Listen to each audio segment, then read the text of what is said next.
Hola, muy buenos días para todos y todas. Un gusto estar acá con ustedes en esta charla que vamos a tener sobre desarrollo de videojuegos en la Game Jam que está organizando la Universidad de La Sabana.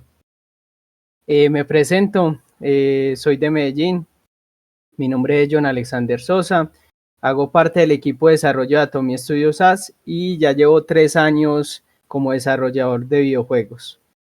Y el día de hoy, o en esta charla, la idea es que podamos ver cuáles son esos conceptos principales que nosotros debemos considerar a la hora de desarrollar un videojuego. Antes de empezar, quisiera preguntarles o si alguien me confirma si están viendo correctamente la presentación. Sí, ahí se ve ¿Por qué? bien. Listo, dale.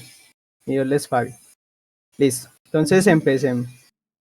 Lo primero que yo les quiero preguntar o hacerles esta pregunta, o que ustedes se las hagan, es ¿qué tienen en común unos espaguetis caseros, aquellos que nos hacían nuestras abuelas o nuestras mamás, con un videojuego exitoso? Muchos pensaremos que realmente no tienen nada en común, que son dos cosas totalmente diferentes. Una está en el área del entretenimiento y la otra en el área de los comestibles. Pero tienen más en común de lo que imaginamos. ¿Por qué? Porque ambas necesitan una receta para poder desarrollarlas o para entender cómo se pueden desarrollar ambos elementos, en este caso los espaguetis o en este caso el videojuego. Y en el videojuego esta receta lo que conocemos el core loop, porque el core loop es lo que nos va a explicar cómo funciona nuestra mecánica principal. Entonces, cuando nosotros vamos a hacer una preparación como esta, debemos elegir, lo primero que debemos hacer es elegir esos ingredientes. En los videojuegos pasa lo mismo. Cuando nosotros vamos a iniciar el desarrollo, nosotros debemos pensar, listo, tenemos un tema, de acuerdo a ese tema, ¿qué tipo de juego podemos desarrollar? ¿Qué tipo de género vamos a desarrollar? Tenemos que pensar cuál va a ser nuestra mecánica principal, que vamos a ver más adelante que nos podemos basar en mecánicas existentes y modificar el core loop de esas mecánicas para poder crear experiencias totalmente nuevas. Tenemos que pensar también en el motor en el que lo vamos a desarrollar.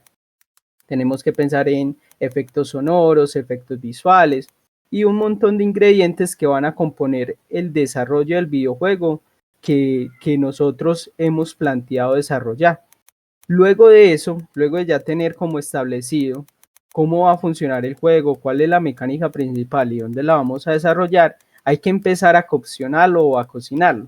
Para ello, como ya hemos elegido el motor, entonces debemos empezar a preparar o a desarrollar nuestra mecánica principal. Y para ello es muy importante que nosotros tengamos claro como ese paso a paso o esa funcionalidad de la mecánica. A medida que la vamos implementando, pues se van haciendo las pruebas, se va testeando y se va ajustando. Cuando ya tengamos nuestra mecánica principal y sea funcional, tal cual se ha planteado, lo que debemos hacer es empezar a agregar sabor o sazón a nuestro videojuego. ¿Y cómo hacemos eso? ¿Cómo le podemos agregar ese sabor? Pues agregándole ambientación, agregándole efectos de sonido, efectos visuales, interfaces gráficas, también mecánicas secundarias sencillas que puedan complementar a la mecánica principal. Luego de eso, pues ya el siguiente paso ya es empezar a todo esto que hemos desarrollado, todo el tema de ambientación, efectos de sonido, efectos visuales, la mecánica principal, empezar a integrar para ya tener nuestro videojuego desarrollado y pasar a la última etapa, que es la etapa de empezar a hacer pruebas, empezar a mirar que todo esté funcionando tal cual se planteó en el game loop, empezar a ajustar los bugs o los errores que puedan surgir durante las pruebas y eso nos va a permitir ya cuando todo lo tengamos ajustado poderlo presentar a otros usuarios, a otros jugadores que nos puedan a nosotros dar como ese feedback y también si nosotros logramos generar en ellos un enganche con una mecánica sencilla, pero a la vez que les esté brindando a ellos cierta progresión durante el juego, que ellos se sientan que están avanzando, eso les va a permitir a que ellos quieran volver a repetir. Lo mismo pasa con un plato como los espaguetis, que son muy deliciosos, o algún plato que a ustedes les guste. Cuando es tan bueno, cuando fue bien cocinado, bien preparado, uno tiene ganas de volver a repetir. Y eso es lo que debemos buscar lograr con el videojuego que vamos a desarrollar. Generar ese enganche, esa retención en el usuario para que él quiera volver a jugarlo y quiera seguir jugándolo. Y ese es nuestro objetivo. Entonces, vamos a ver un poco los conceptos a tener en cuenta a la hora de hacer un desarrollo de un videojuego. El primer concepto es el game loop. El game loop es el corazón de nuestro videojuego. Es el bucle principal que va a definir esa secuencia de acciones repetitivas que un jugador va a hacer durante la experiencia. Acá tenemos un ejemplo en la imagen que es el game loop de Super Mario Bros. Este es el bucle principal. De ahí se pueden derivar más funcionalidades, más cosas, que son las variaciones de Mario que hemos visto durante todos los años. Pero acá tenemos la esencia. ¿Cuál es esa mecánica principal? Es que uno con Mario corre alrededor del mapa. Va quebrando bloques, va recolectando monedas, va recolectando potenciadores o power-ups. Además evita o mata a los enemigos, lucha contra enemigos, y eso te va a permitir a vos lograr un objetivo, que es rescatar a la princesa. Además de eso, en el bucle o en el bucle principal de Mario Bros, tú también puedes alcanzar el castillo, que te permite avanzar de niveles, acceder por pasadillos secretos y salir en otra parte del mundo. Y si nos damos cuenta, todo este game loop define la mecánica principal del juego y cómo funciona. Y eso es lo que nosotros debemos lograr. El game loop debería a nosotros decirnos cómo funciona el juego que estamos desarrollando. Y para eso hay que tener en cuenta 3 claves muy importantes, que es la detección de colisiones, que en sí lo que me está indicando es cómo va a ser la interacción del jugador dentro de la experiencia. Si el jugador interactúa con un objeto o interactúa con algo dentro de la experiencia, ¿qué va a pasar? ¿Cuál es el feedback que yo le voy a dar? Eso es muy importante. También el método de actualización, que es el encargado del estado actual del juego, a cuántos frames por segundo se va a estar ejecutando el juego en cierto dispositivo. Eso a la hora de desarrollarlo debemos de considerar, porque eso va a influir mucho en el rendimiento. Y el rendimiento del juego nos va a permitir o le va a permitir al usuario poder determinar si el juego es bueno o es malo, porque si tiene un mal rendimiento, el usuario se va a terminar aburriendo y no va a querer volver a la experiencia. Y el tercer elemento clave es el tema de la inteligencia artificial. Acá va muy relacionado con el primero, pero acá la interacción es con los personajes no jugables o lo que conocemos como NPCs. Acá también nosotros en el Game Loop debemos pensar cómo va a ser esa interacción, cuál es la retroalimentación que le vamos a dar al usuario cuando interactúa con un NPC. Debemos también tener muy en cuenta eso, porque eso es muy importante para que la experiencia sea jugosa. No sé si han escuchado ese término de que la experiencia de juego sea jugosa, pero a lo que se refiere es que cuando el usuario reciba ese feedback de la misma experiencia, nosotros tenemos que lograr en él que él sienta cierto control sobre el juego o cierto poder sobre el juego. ¿Por qué? Porque lo que el usuario está buscando es poder mejorar sus habilidades y poder mejorar sus armas, poder mejorar su experiencia a medida que va progresando en el juego. Ahora miremos cómo podemos aplicar un game loop. Entonces lo primero que es decidir qué tipo de juego queremos hacer, que es lo que ustedes han venido haciendo desde el día de ayer, que ya de acuerdo al tema que les han asignado es pensar cuál es ese juego. Luego identificar el core loop del juego que están desarrollando. Como les mencioné, el core loop es el que te va a definir, es el que les va a definir a ustedes la funcionalidad del juego.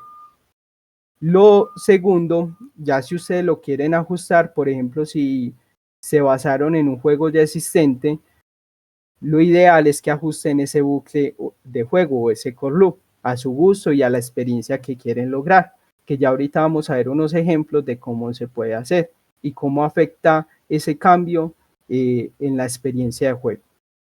Luego de que ya tengan definido cuál es esa mecánica principal y cómo funciona, que lo definen en el core loop, lo ideal es ya desarrollar un prototipo de esa mecánica para empezarla a testear y poder ya en el último paso recibir esa retroalimentación que les permita a ustedes ajustar la mecánica principal a lo que están buscando. Entonces acá, como les mencionaba, veamos algunos ejemplos de un juego que todos conocemos, que es Tetris, de cómo fue implementado ese core loop y cómo al cambiar una directriz de ese core loop vamos a generar experiencias totalmente diferentes.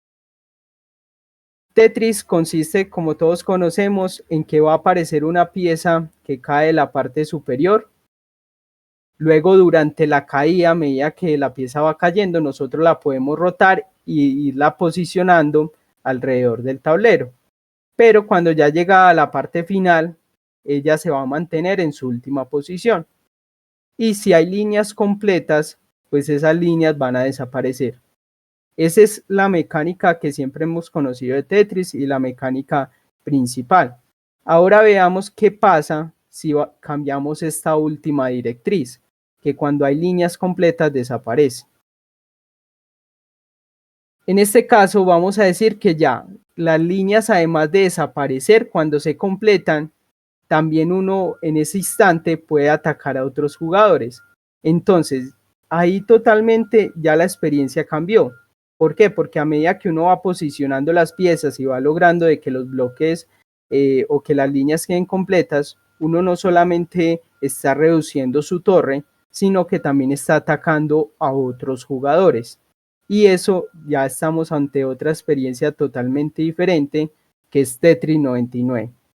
Pero hagámoslo más interesante, cambiemos esa directriz totalmente y vamos a decir que ya las líneas completas no desaparecen. Entonces acá estamos ante el juego de Trick Towers.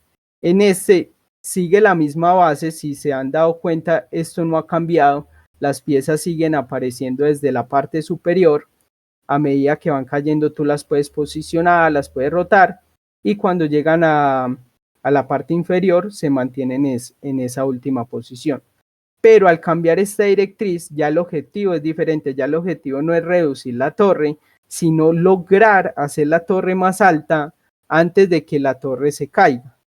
Entonces, miren que hemos cogido el core loop de Tetris básico, el core loop del Tetris original, y solo con cambiarle una directriz hemos podido observar que se han generado dos experiencias totalmente diferentes a la original.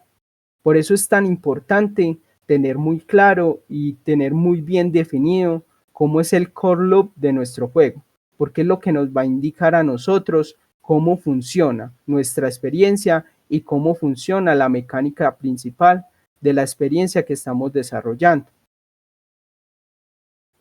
Ahora, pues ya viendo un poco eso, viendo los ejemplos, miremos esos aspectos que el core loop nos va a poder definir, que son aspectos que ya hemos mencionado. El core loop nos va a permitir a nosotros poder definir cuál es esa experiencia de juego, el diseño del juego y la estructura del juego. Es por eso que Nicholas Lovell plantea esta pirámide de cómo debería funcionar el core loop y cuál es nuestro objetivo, donde él dice, listo, a la hora de desarrollar un videojuego es necesario que lo dividamos por capas. Momento tomado. Entonces él dice, es necesario que lo dividamos por capas, la capa base, la capa de retención y la capa de superaficionados. ¿En qué consiste cada una de las capas? Si vemos acá en el centro, entre la capa de retención y la capa base, se encuentra el core loop, que lo que él dice es que eso es lo que debemos lograr, que el usuario se quede en este centro. Pero para eso está la capa superior o la capa de superaficionados, que es donde nosotros en nuestro juego vamos a darle motivos, vamos a darle recompensas o vamos a darle incentivos al jugador para que él se pueda quedar en estas dos capas, que es la de retención y la capa base. Porque cuando nosotros generamos esas recompensas o cuando generamos esa progresión en el juego, que el jugador se sienta que va mejorando, que a medida que va avanzando va aprendiendo nuevas habilidades, va aprendiendo a defender o atacar a enemigos más poderosos, eso va a hacer que él quiera volver a jugar con el fin de ir avanzando a través de los niveles. Por eso esta capa es muy importante porque es la que nos, según lo que Nicolás Lovell plantea, cómo se puede diseñar un core loop, es la que nos va a dar esos incentivos, motivos o recompensas para el jugador y que él pueda seguir, tener esa rejugabilidad en la experiencia que hemos desarrollado. Es por eso que él define que en los videojuegos hay tres tipos de core loop, que son el core loop lineal, el core loop estratégico y el core loop rejugable. Vamos a ver cada uno de ellos y en qué consisten y vamos a ver algunos ejemplos. Entonces empecemos con el core loop lineal. Este es un core loop muy utilizado en juegos que son narrativos o que tienen una narración que va llevando al jugador a través del juego. Es decir, acá el jugador no influye mucho la decisión o las acciones que toma dentro del juego porque no va a afectar su progresión, sino que la progresión del mismo jugador dentro de la experiencia se va a ver afectada por la misma narración. Es decir, ya hay un guión preestablecido de lo que va a pasar. Sin embargo, nosotros podemos lograr en estos juegos que aunque ya esté ese guión narrativo preestablecido, el jugador sí sienta que va mejorando, que va aprendiendo nuevas habilidades a través de ese mismo guión, pero todo está ligado a la parte narrativa. Y entre los ejemplos que tenemos está el de Uncharted, The Lost Legacy y The Good Life, que son dos juegos donde el jugador va avanzando, pero está ligado a la narración del mismo juego. Ahora tenemos el segundo tipo de core loop, es el core loop estratégico. En este caso es totalmente distinto al primero, que es el core loop lineal, porque en el core loop estratégico acá se influyen las decisiones que toma el jugador dentro de la experiencia, y esas decisiones que el jugador toma, por ejemplo, cuando elige hacer cierta acción o dependiendo dónde elija hacer esa acción o por qué hace cierta acción dentro de la experiencia, eso va a afectar su jugabilidad, eso va a afectar su progresión dentro del juego y su misma experiencia. Es por eso que estos juegos sí están más ligados no tanto como a una narración preestablecida, sino a cómo el jugador va avanzando dentro del juego o a la estrategia que use para avanzar. Entre los ejemplos que tenemos acá, tenemos el de StarCraft 2 y el de Total War Saga Troy. Y por último tenemos el core loop rejugable, que es más orientado a los juegos Game as a Service, como los Endless Runners o los juegos de carta. Acá ya tenemos una experiencia donde influye tanto la decisión o la narración, sino una experiencia más generada de forma procedural, donde hay giros aleatorios, hay que superar obstáculos, hay que recolectar ciertos ítems, se pueden recibir ciertos potenciadores o power-ups para aumentar las habilidades del jugador. Y este tipo de juegos lo que tienen en común es que nunca tienen como un fin establecido, sino que cada vez que tú tienes a la experiencia te vas a enfrentar nuevamente como a esos obstáculos o a esos desafíos que te presenta la experiencia. Por eso vemos acá este juego de cartas que se llama Slide the Spire y el juego Endless Runner que se llama Temple Run. Estos serían los tipos de core loop que define Nicolás Lovell en cómo se podría diseñar el bucle principal de un videojuego. Y para eso él dice, listo, ya conocemos cuáles son los tipos de core loop que podemos encontrar en un videojuego, pero ahora, ¿cuáles son esos elementos básicos que nosotros como desarrolladores debemos tener en cuenta a la hora de diseñar nuestro core loop? Para eso es muy importante que cuando ustedes estén diseñando el core loop de su juego, tengan muy en cuenta que el juego, la mecánica principal, debe presentarle la oportunidad al jugador de mejorar sus habilidades. Es decir, si el jugador empieza con un arma y empieza luchando contra enemigos con un bajo nivel de poder, entonces que esa experiencia de lucha o esa experiencia con el arma que están usando por defecto les permita conseguir mejores armas y les permita entender cómo pueden superar enemigos más complejos. Entonces debemos garantizar eso, debemos garantizar esa progresión y de que el jugador sienta que va mejorando a medida que va avanzando en el juego. Lo segundo es que a medida que él avance, la experiencia debe tener la posibilidad de expandirse con más contenido que a la vez esté relacionado con lo que ya el jugador ha experimentado dentro de la experiencia. Es decir, que haya esa cohesión. Y por eso es tan importante lo que les mencionaba, que a medida que el jugador va avanzando, con las habilidades básicas, él debería poder superar los niveles más avanzados. Hay un juego que lo explica muy bien, que es el juego de Hades, donde tú empiezas poco a poco avanzando, vas luchando con los enemigos, pero esa parte básica de los primeros niveles te va a permitir superar los enemigos o los jefes más poderosos a medida que vas avanzando. Y de ahí se deriva el tercer elemento a considerar, que es que la experiencia sea unificadora y consistente. Lo que les mencionaba, es muy importante mantener la cohesión dentro de la experiencia. Es decir, que a medida que el jugador va avanzando, él pueda entender el juego por sí solo. Es decir, pueda entender cómo se juega la experiencia o cómo se desarrolla la mecánica principal con lo que le va mostrando la misma experiencia a través de su ambientación.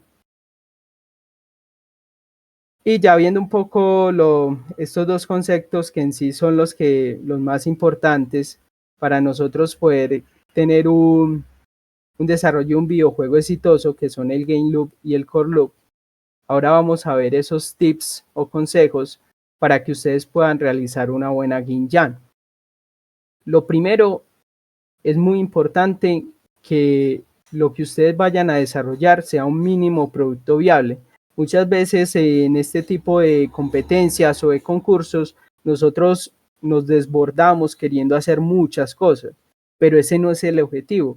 Y lo vamos a ver con los ejemplos que hay al final. Vamos a ver que muchos ganadores de la Game Jam lo han hecho con mecánicas muy sencillas, muy simples, pero que son funcionales. Entonces lo que ustedes deben garantizar es eso, no tanto meterle muchas mecánicas, muchos efectos visuales, sonoros, no. Lo importante es que sea un mínimo producto viable y que sea funcional, porque el tiempo acá cuenta mucho. El otro consejo que es muy bueno tener en cuenta es ese tema de la elección del videojuego o la generación de ideas a la hora de elegir el videojuego de acuerdo al tema, que me imagino que ya lo han venido haciendo. Es muy importante entre todo el equipo llegar a un consenso para poder saber, de acuerdo al tema que se les ha planteado, qué tipo de videojuego van a desarrollar. Luego pensar en el estilo del videojuego. Mientras unos van trabajando en la mecánica principal, otros pueden ir trabajando en ese estilo visual y en ese estilo sonoro que va a tener el videojuego que están desarrollando. Eso es muy importante. También lo que ya mencionábamos en el primer consejo es que las mecánicas sean muy sencillas, no tienen que ser mecánicas muy complejas. Lo importante es que definan esa mecánica principal. Cuando ya la tengan lista, si les queda tiempo, le pueden ir añadiendo más cosas o irle añadiendo mecánicas secundarias que la complementen. No es necesario reinventar la rueda, como lo hemos sabido, pues hay cosas que ya están desarrolladas, tanto por ustedes como por otros desarrolladores. Entonces, si su mecánica principal necesita de un mecanismo o de un sistema que ya está desarrollado, pues la idea es que no lo vuelvan a reinventar. Pues si ya está, si ya existe, la idea es que ustedes puedan aprovechar todos estos recursos, todos estos assets e implementarlos dentro de su juego. Es muy importante que no dejen nada sin hacer, por eso la clave acá está en hacerlo muy sencillo para que no se les quede por ahí, que se me olvidó, que no me alcanzó para agregar este sonido, entonces quedó sin sonido en esa parte del juego, ya eso empieza a afectar la experiencia del usuario. Es muy importante eso, no dejen cosas sin hacer. Acá pues uno está muy dado, o lo ideal sería ser muy ordenado en cómo se organizan las cosas o cómo se organiza el equipo, pero como es algo la competencia es tan rápida, de poco tiempo, no es tan necesario ser tan exhaustivos ahí, sino que lo importante es lograr que todo lo que vayan a desarrollar sea funcional. Y por último, el consejo final sería que realmente quienes estén acá, esto les apasione, y les guste aprender cosas nuevas, porque realmente una Jan es para eso, para hacerlo con pasión, para desarrollar, sacar adelante un proyecto con personas de diferentes áreas, aprender de ellos y que uno también pueda aportar a través de su conocimiento. Teniendo esto en cuenta, teniendo estos consejos presentes, pues no olvidar que es muy importante cuando uno está desarrollando un videojuego, una aplicación, tener esas buenas prácticas de programación. Acá les menciono algunas, que son, es muy importante usar los comentarios, no dejar el código sin comentarios, porque al final, si ustedes después de esta Game Jam quieren seguir trabajándole al videojuego, quieren seguir mejorándolo, si no lo comentan, cuando lo vuelvan a revisar, lo más seguro y lo que siempre pasa es que se van a preguntar, venga, ¿y yo por qué hice esto? O venga, esta función que hacía, o eso acá, ¿por qué lo hice así si lo podía hacer de otra manera? Por eso es muy importante comentar qué hace cada parte del código. Lo otro es que las variables y funciones sean nombradas de manera muy descriptiva, de tal forma que expliquen el funcionamiento dentro del código. Y ya trabajar en el tema de que el videojuego sea creado a través de módulos. Es muy importante la parte de la modularización del código, porque eso me permite a mí tener todo separado por sesiones lógicas, que al final va a ser más fácil mantener, que si yo tengo todo integrado en una sola, en un solo código, en un solo script. Si yo tengo todo separado, sé de forma más fácil que debo intervenir para resolver un error.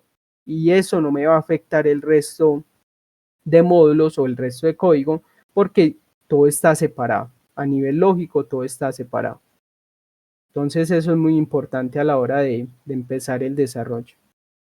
Y para eso, ya viendo un poco las prácticas de diseño, podemos revisar un poco, o les quiero comentar un poco sobre la importancia del conocimiento y el uso de los patrones de diseño. Porque los patrones de diseño son un concepto general que nos va a permitir a nosotros generar soluciones a problemas particulares dentro de nuestro juego.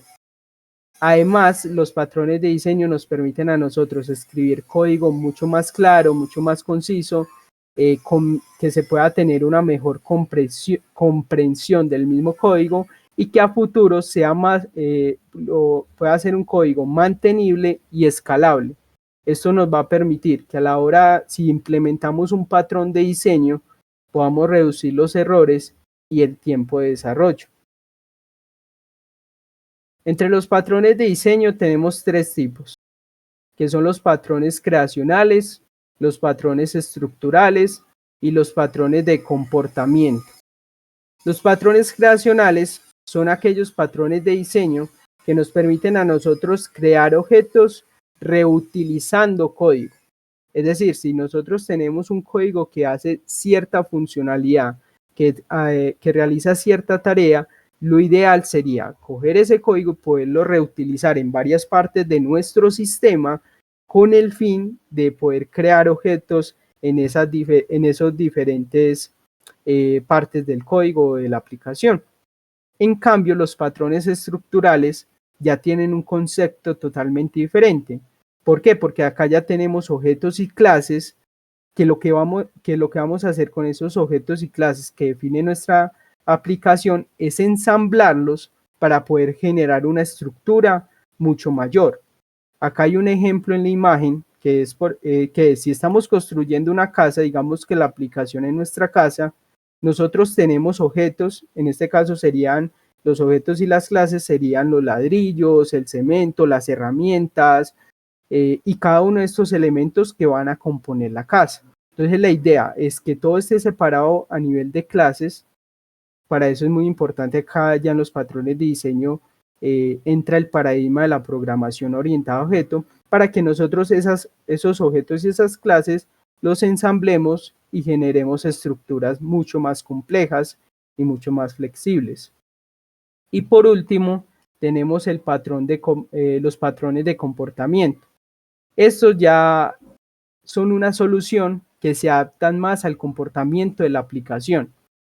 ¿Cómo así? Es decir, los objetos y la clase van a estar ligados, su comportamiento va a estar ligado a la reacción o al comportamiento de la misma aplicación. Tenemos un ejemplo acá en la imagen. Si, por ejemplo, tenemos un día soleado, vemos que nuestra casa tiene un texturizado diferente y una iluminación diferente. Es decir, los objetos y las clases concentrados en esa funcionalidad cambian respecto al ambiente. Ahora, si el ambiente es lluvioso, la iluminación es un poco más opaca y el texturizado de nuestro modelo cambia. Entonces, estos serían los patrones de diseño o los tipos de patrones de diseño que tenemos actualmente y que podríamos usar. Acá ustedes ven subrayado algunos, no vamos a entrar en detalles, pero es muy importante conocer esto, porque esto nos va a permitir generar soluciones que ya existen para problemas particulares que se nos pueden presentar en el desarrollo de nuestro videojuego. Esto es muy esencial cuando estamos trabajando en esta industria de los videojuegos o en el desarrollo de aplicaciones. Pero también es muy importante considerar que hay casos en que no es necesario usarlos. Y eso va a depender también del videojuego que ustedes quieran realizar. Porque si el videojuego no es nada complejo o si de pronto no tiene pues una alta complejidad, pues no va a ser necesario. Es mejor generar una solución sencilla, funcional y pare de contar. Por último, vamos a ver uno de los patrones de diseño más conocidos y más usados, que es el modelo vista controlador. Este es un patrón de diseño donde la aplicación va a estar separada en tres componentes o tres módulos, que son el modelo, que es el que va a estar encargado de toda la parte de los datos, de toda la parte del almacenamiento, de toda la parte de bases de datos de la aplicación. Tenemos el modelo de la vista, que es el que va a estar encargado de toda la parte visual, que es lo que ve el usuario y es con lo que interactúa el usuario. Y tenemos la parte del controlador, que es la encargada de la lógica del negocio, es decir, la que nos dice cómo funciona la aplicación que hemos desarrollado. Y acá tenemos un ejemplo. Si el usuario interactúa con la vista de nuestra aplicación, eso nos envía a nosotros una señal al controlador que va a tener esa lógica. Esa señal que es enviada, el controlador hace una solicitud a la base de datos. Esa solicitud que el controlador hace o que la lógica de negocio hace, le envía una actualización a la vista para que, de acuerdo a la acción que realizó el usuario pueda ver en la parte visual esa actualización. Y de esa manera funciona este patrón de diseño modelo vista controlador. ¿Qué nos permite eso?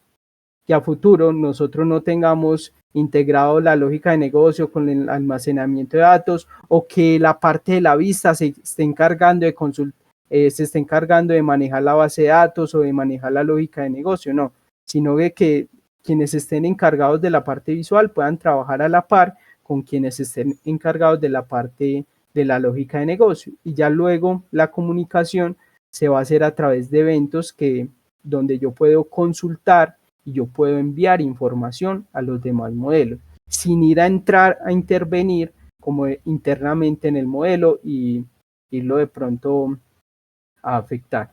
Eso nos permite a nosotros que sea mucho más escalable, mantenible y fácil de expansión a futuro nuestra aplicación.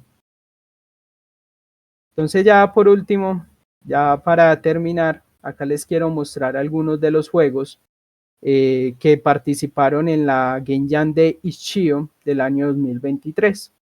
En esta Game Jam elegí 3 juegos que me parecieron que las mecánicas son muy sencillas y a la vez muy interesantes. Tenemos este primer juego que se llama Walkies. ¿En qué consiste el juego? En este caso es una persona con su perro, tú eres el perro, tú no eres la persona quien está llevando el perro, sino que tú eres el perro y la idea es que tú debes coleccionar golosinas, pero tu amo te detiene. Entonces, para evitar de que tu amo te detenga para ir por esas golosinas, debes buscar a personas para que te soben, o debes buscar postes para orinar en ellos, o debes buscar gatos para asustarlos, y eso te va llenando una barra que cuando se llena lo que hace es que ya tu amo no te puede dominar, sino que tú sales corriendo y arrastras al amo y puedes recolectar las golosinas. Si se dan cuenta, es una mecánica muy sencilla, pero a la vez es una mecánica que le permite al jugador ir avanzando a medida que va orinando en postes o va dejando que otras personas lo acaricien, y eso permite que haya esa rejugabilidad. Tenemos este segundo juego que es Princess Paladin, que realmente uno pensaría que uno es la reina que está atacando a todos estos monstruos para matarlos, pero no, uno es como el acompañante y uno debe proveer a la reina de armas, es decir, uno debe ir a recolectarlas y dárselas a ella para que ella pueda atacar. Además de eso, recolectar los potenciadores de vida para cuando se le esté acabando la vida poderla regenerar. Pero uno tiene ahí una desventaja, que a uno también estos monstruos lo van atacando, entonces tiene que ser uno muy ágil para poder evitar de que maten a la reina y evitar que uno muera. Pero son mecánicas muy simples, muy sencillas, donde los desarrolladores no se complicaron con cosas muy extensas o muy complejas, sino mecánicas simples y funcionales. Y es por eso que ya como último juego les muestro al ganador de ese año, que se llama Snickerdoodle, que la mecánica de los 3 es la más simple. ¿Por qué? Porque tú eres un perro y tú estás en una casa, eso es como una casa, y lo que debes hacer es ir por toda la casa, entrar en el rango de visión de las personas y hacer que las personas te sigan, pero debes evitar que ellas te alcancen. Entonces, cuando haces que la mayoría de personas te sigan, tú pasas al siguiente nivel. Y eso es toda la lógica, eso es toda la mecánica de juego. Y fueron los ganadores de ese año. Entonces, también esto nos demuestra de que no es necesario hacer mecánicas muy complejas. Lo importante es que sean mecánicas claras, mecánicas sencillas y mecánicas funcionales para poder tener un juego exitoso. Que obvio, a futuro ustedes pueden entrar a ese juego e irlo mejorando, irle agregando más cosas. Pero yo quiero que se lleven eso, de que no es necesario tener algo muy complejo para poder tener triunfo o tener éxito en una jam. Y lo otro muy importante, que tengan a consideración cuál es el game loop y el core loop de su juego, que les define cuál es la funcionalidad de la experiencia y de la mecánica principal. Y ya con eso es empezarla a desarrollar y empezar a testear, a hacer pruebas e irla ajustando hasta lograr poder tener la mecánica principal tal cual la han planteado desde el inicio. Listo, muchas gracias. Preguntas.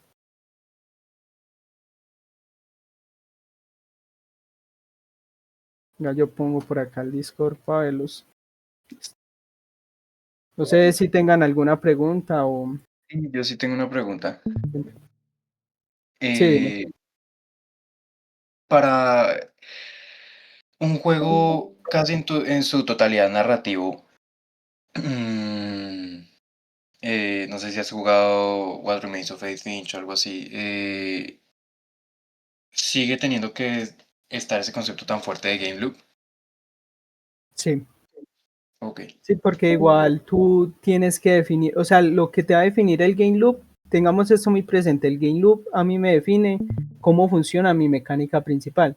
Entonces pueden tener un juego narrativo que en sí el jugador va avanzando de acuerdo a un guión, de acuerdo a cómo lo va orientando la misma experiencia, pero en sí dentro de ese juego pueden haber eh, debe existir una mecánica principal. ¿Cuál es la mecánica principal? No sé, el jugador va avanzando, va superando ciertos obstáculos, ciertos enemigos y va recolectando, no sé, unas armas y va a ir mejorándolo. Todo eso hace parte de la mecánica.